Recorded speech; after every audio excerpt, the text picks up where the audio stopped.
ಆಸ್ತಿ ವಿಚಾರಕ್ಕೆ ಮಗನನ್ನು ಅಪ್ಪನೇ ಕೊಲೆ ಮಾಡಿರುವ ಘಟನೆ ಶಿವಮೊಗ್ಗ ಜಿಲ್ಲೆ ಶಿಕಾರಿಪುರ ತಾಲೂಕಿನಲ್ಲಿ ನಡೆದಿದೆ.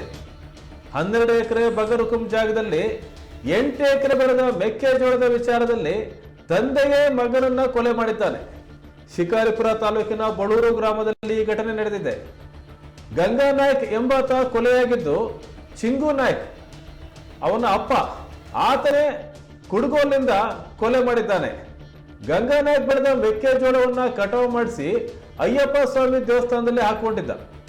ಜೋಳವನ್ನ ಮಿಷನ್ಗೆ ಹಾಕಿಸುವಾಗ ಅಡ್ಡ ಬಂದ ಪುತ್ರ ಚಿಂಗು ನಾಯ್ಕ್ ಈ ಬೆಳೆ ನನ್ನದು ಅಂತ ಕತೆ ತೆಗೆದಿದ್ದಾನೆ.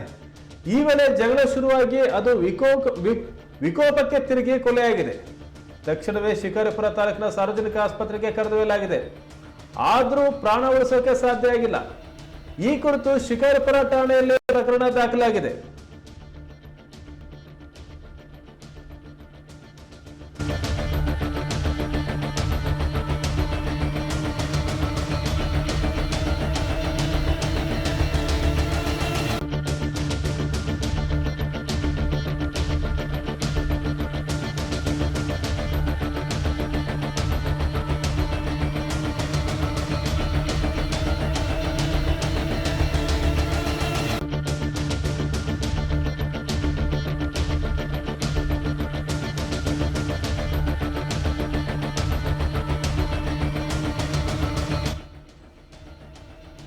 ಇದೊಂದು ವಿಚಿತ್ರವಾದ ಘಟನೆ. ಅಪ್ಪನೇ ಮಗನನ್ನ ಕೊಲೆ ಮಾಡಿರ್ತಕ್ಕಂಥ ಘಟನೆ ಇದು. 12 ಎಕರೆ ಬಗರುಕುಂ ಜಾಗದಲ್ಲಿ ಅಲ್ಲೊಂದು 8 ಎಕರೆ ಮೆಕ್ಕೆಜೋಳ ಬೆಳೆದಿದ್ರು.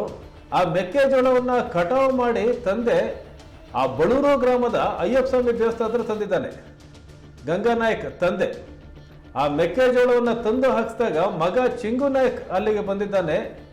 ಚಿಂಗು ನಾಯ್ಕ್ ಆ ಜೋಳ ನನ್ನದು ಅಂತ ಹೇಳಿದ್ದಾನೆ. ಪುತ್ರ ಚಿಂಗು ನಾಯ್ಕ್ ಈ ಬೆಳೆ ನನ್ನದು ಅಂತ ಖಾತೆ ತೆಗೆದಿದ್ದಾನೆ. ಆ ಜಗಳ ವಿಕೋಪಕ್ಕೆ ಹೋಗಿದೆ, ಅಪ್ಪ ಮಗನ ನಡುವಿನ ಜಗಳ. ಆಗ ಕೊಲೆ ಸಂಭವಿಸಿದೆ. ಆಸ್ತಿ ವಿಚಾರದಲ್ಲಿ ಅಪ್ಪನೇ ಮಗನನ್ನ ಕೊಲೆ ಮಾಡಿರ್ತಕ್ಕಂಥ ಘಟನೆ ಇದು. ಅಪ್ಪನೇ ತನ್ನ ಕೈಲಿದ್ದ ಕುಡುಗೋಲಿನಿಂದ ಮಗನಿಗೆ ಹೊಡೆದಿದ್ದಾನೆ. ಮಗನ ಎದೆಗೆ ಆ ಕುಡುಗೋಲು ನಾಟಿದೆ. ಮಗ ಸಾವು ಕಂಡಿದ್ದಾನೆ.